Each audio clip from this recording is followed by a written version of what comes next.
PM Niyas ഇപ്പോൾ നമ്മളോടൊപ്പം കോൺഗ്രസിൻ്റെ പ്രതിനിധിയായിട്ട് ചേർന്നിട്ടുണ്ട്. SK സജീഷ് കൂടെയുണ്ട്. ഞാൻ കോൺഗ്രസിൻ്റെ പ്രതിനിധിയിലേക്ക് വരികയാണ്.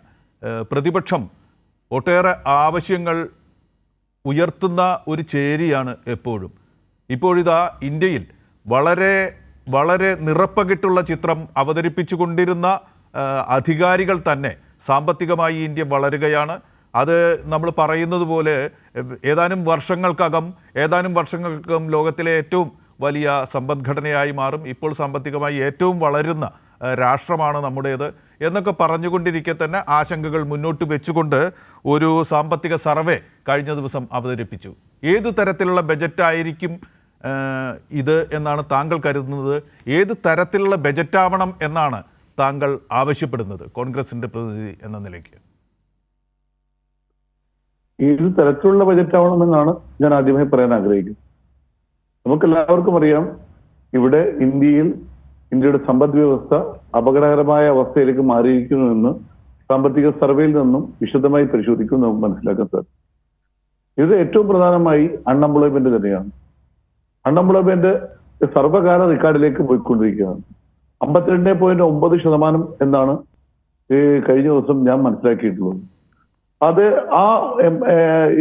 മറികടക്കാൻ കഴിഞ്ഞ തവണ അധികാരത്തിൽ വന്നപ്പോൾ, രണ്ടാം മോദി സർക്കാർ അധികാരത്തിൽ വന്നപ്പം അവർ ജനങ്ങളോട് പറഞ്ഞത് ഞങ്ങൾ പ്രതിവർഷം 2 കോടി തൊഴിൽ ജനങ്ങൾക്ക് നൽകുമെന്നാണ്. എന്നാൽ 2 കോടി പോയി അവിടെ ഒന്നും ചെയ്തില്ല എന്ന് മാത്രമല്ല, ക്രമാതീതമായി വർദ്ധിപ്പിക്കുന്ന സാഹചര്യം ഉണ്ടായി. അൺഎംപ്ലോയ്മെന്റ് റേഷ്യോ പോലും ഇരട്ടിയായി ഈ സംസ്ഥാനത്ത് ഈ 10 വർഷം കൊണ്ട് മാറി എന്നുള്ളത് ഒരു യാഥാർത്ഥ്യമായ ഒരു വസ്തുതയാണ്. എനിക്ക് ഇവിടെ സൂചിപ്പിക്കാനുള്ളത്, അതേപോലെ തന്നെ അതിൽ യാതൊരു തീരുമാനവും ഉണ്ടാവില്ല എന്നല്ല, എന്തെങ്കിലും തീരുമാനം ഉണ്ടാകുമെന്നാണ് പ്രതീക്ഷിക്കുന്നത്. ഈ അൺഎംപ്ലോയ്മെന്റിനെ സംബന്ധിച്ചിടത്തോളം നമുക്ക് എല്ലാവർക്കും കുറെ കാർഷിക മേഖലയിലായിരുന്നു ഇന്ത്യയിൽ ഏറ്റവും കൂടുതൽ തൊഴിൽ നൽകിയിരുന്നത്. കഴിഞ്ഞ കോവിഡും അതുപോലെ നോട്ട് നിരോധനവും അതേപോലെ കോവിഡും അതുപോലെ തന്നെ കാർഷിക നിരോധനവും ഒക്കെ കൂടി സർക്കാരിന്റെ മേഖലയിലുള്ള ഇടപെടലുകൾ കുറഞ്ഞതിന് കൊണ്ട് കാർഷിക മേഖല ഒരു ഫ്രൂട്ട്ഫുള്ളായി മാറിയില്ല എന്നതുകൊണ്ട് കാർഷിക മേഖലയിലുള്ള ആളുകൾ തൊഴിൽ നിർത്തുകയോ അല്ലെങ്കിൽ മറ്റു തൊഴിലിലേക്ക് പോകാനുള്ള ശ്രമം ആരംഭിക്കുകയോ ചെയ്തതാണ് ഇത് ഗൗരവതരമാക്കി മാറ്റിയിട്ടുള്ളത്. അപ്പൊ കാർഷിക മേഖല നേരത്തെ ഇവിടെ സൂചിപ്പിക്കപ്പെട്ട പോലെ കാർഷിക മേഖല ഉത്തേജിപ്പിക്കാൻ ആവശ്യമായ നടപടികൾ സ്വീകരിച്ചേ ഇന്ത്യയിൽ മതിയാവും. അങ്ങനെ ഉണ്ടാകുമെന്നൊരു സൂചന വാർത്തകളിലൂടെ വരുന്നുണ്ട്. ഭരണകക്ഷിയിൽ നിന്ന് തന്നെ അത്തരത്തിലുള്ള സൂചന ഉണ്ടാവുന്നുണ്ട്. ഇന്ത്യ ആവശ്യപ്പെടുന്ന തരത്തിലേക്ക് അത് എത്തുമോ? ഇതെല്ലാം മിനുക്കുമണികൾ മാത്രമായി അവസാനിക്കുമോ?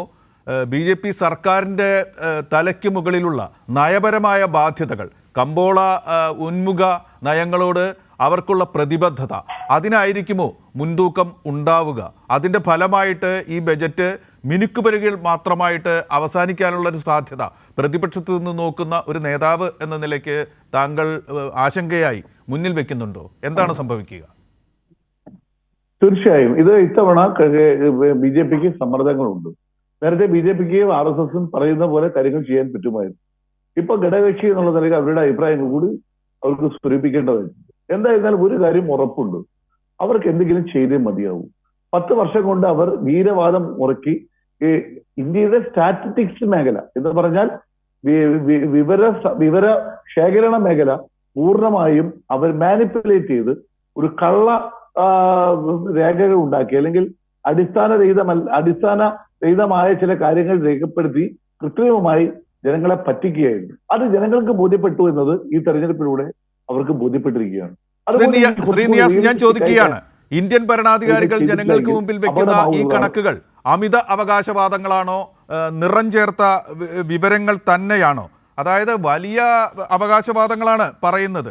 8.2% വളർച്ചാ നിരക്ക് ഉണ്ടായിരുന്നു, അതിൽ 1.7% ഇടിവ് സംഭവിക്കും എന്ന് പറയുന്നുണ്ട്. എങ്കിൽ പോലും 6.5 മുതൽ 7 വരെയുള്ള ഒരു ശതമാനം വളർച്ച നിരക്ക് ഉണ്ടാകുമെന്ന് അവർ പറയുന്നു. ഭക്ഷ്യ ഉൽപ്പന്ന വിലക്കയറ്റം 6.6 നിന്ന് 7.5 ഉയർന്നിട്ടുണ്ട്.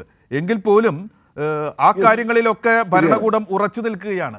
ഇത്തരത്തിലുള്ള കണക്കുകൾ, അതായത് പണപ്പെരുപ്പം 6% താഴേക്ക് കൊണ്ടുവന്നു എന്ന പഴയ കണക്ക്, മൊത്തവില സൂചിക 3%-അടുത്താണ് എന്ന ആ അവകാശവാദം, വിദേശ നാണ്യ കരുതൽ ശേഖരം 66,000 കോടി എന്ന ആ അവകാശവാദം ഇതെല്ലാം കള്ളക്കണക്കുകളാണോ? ബജറ്റ് തയ്യാറാക്കുമ്പോൾ ഇന്ത്യൻ ഭരണാധികാരികളുടെ കയ്യിൽ 2.5 ലക്ഷം കോടി ചെലവാക്കാനുണ്ട് എന്നാണ് അവകാശവാദം. അത്തരത്തിലുള്ള അവകാശവാദങ്ങളൊക്കെ പൊള്ളയാണോ? അതുകൊണ്ട് തന്നെ ഈ ബജറ്റ് പൊള്ള വാഗ്ദാനങ്ങളുടെ ബജറ്റായി അവസാനിക്കാനുള്ള സാധ്യത നിലനിൽക്കുന്നുണ്ടോ ശ്രീ നിയാസ്?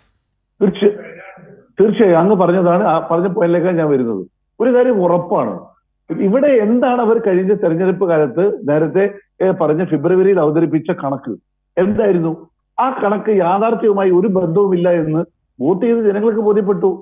അങ്ങ് ഒരു രാജ്യത്തിന്റെ വളർച്ചയിൽ ഏറ്റവും പ്രധാനപ്പെട്ടത് വിവരശേഖരണമാണ്, സ്റ്റാറ്റിസ്റ്റിക്സ് ആണ്. ആ സ്റ്റാറ്റിസ്റ്റിക്സിന്റെ എല്ലാ സീമകളും തെറ്റിച്ച് അവസാനം അതിൽ കൃത്രിമത്വം ഉണ്ടാക്കൂ എന്നുള്ളതുകൊണ്ട് ലോകത്തിൽ അറിയപ്പെടുന്ന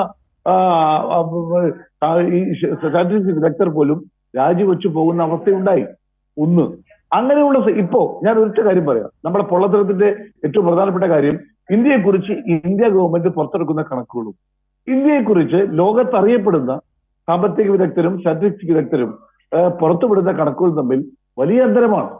കോവിഡിന്റെ മരണനിരക്കിൽ മാത്രമല്ല, അവിടെ നിന്ന് ഇങ്ങോട്ടേക്ക് സാമ്പത്തിക മേഖലയിലെ ദാരിദ്ര്യ നിർമ്മാർജ്ജന മേഖലയിലൊക്കെ ഉണ്ടാക്കിയിരിക്കുന്ന കണക്കൽ പൊള്ളയാണ്, അവകാശവാദങ്ങളാണ്. ഇത് ഒരിക്കലും ഒരു ഭരണാധികാരി തന്റെ രാജ്യത്തെ പെരുപ്പിച്ച് കാണിച്ചാൽ ഉണ്ടാവുന്ന ചതിക്കുഴി അത് നമുക്ക് പ്രവചനീയ അതീതമാണ്. അങ്ങനെ ഉണ്ടാകും എന്നാണ് ഞങ്ങൾ ആദ്യം മുതലേ കോൺഗ്രസും രാഹുൽ ഗാന്ധിയും ഒക്കെ പറഞ്ഞുകൊണ്ടിരിക്കുന്നത്. ഇന്ന് ഈ ബഡ്ജറ്റ് സെഷനിലും ഞങ്ങൾ തിരിച്ചു വരാം നിയാസ്. താങ്കൾ വളരെ പ്രസക്തമായ കാര്യങ്ങളാണ് പറഞ്ഞിരിക്കുന്നത്. ബജറ്റ് നിർദ്ദേശങ്ങൾ വരുമ്പോൾ അത് കേൾക്കാൻ പോകുന്ന ജനങ്ങൾക്ക് മുമ്പിൽ ഇത്തരത്തിലുള്ള ഒരു ആശങ്കയോട് കൂടി വേണം നിങ്ങൾ ആ പ്രഖ്യാപനങ്ങളെ സമീപിക്കാൻ എന്നൊരു കാര്യമാണ് പറഞ്ഞത്. കള്ളക്കണക്കുകളെ ആശ്രയിച്ച് മുന്നോട്ട് പോകുന്നു ഭരണകൂടം.